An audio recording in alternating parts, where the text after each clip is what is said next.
Hello guys and welcome back into a new brand video. In today's tutorial, I'm going to show you how to activate your Microsoft products. So make sure to watch the video to the end and follow these simple steps.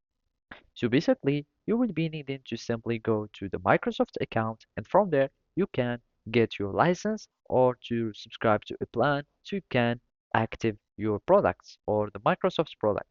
You can simply go to the Microsoft 365.com and from there you will find by Microsoft. And by that, you will be able to activate its product. And make sure that your plan includes the applications or the apps that you want to activate. So here you can simply like get this one or you can do whatever you would like. And basically you will need just to click on buy now and then go to the checkout page. And after that, you will be able to activate your product by logging into your account. So simply, for example, we can go to any product. Let's go for Word, for example. And from there, you will find that my Word is unlicensed because I'm using my account that doesn't have the license.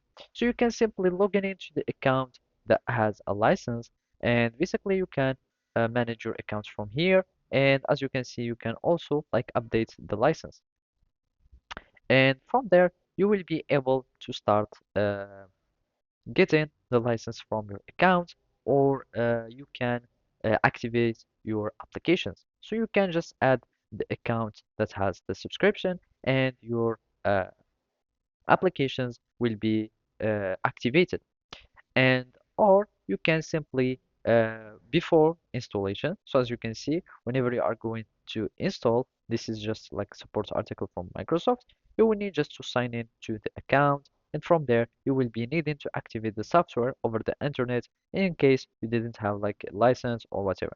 So basically that's it. Thank you for watching and see you next time.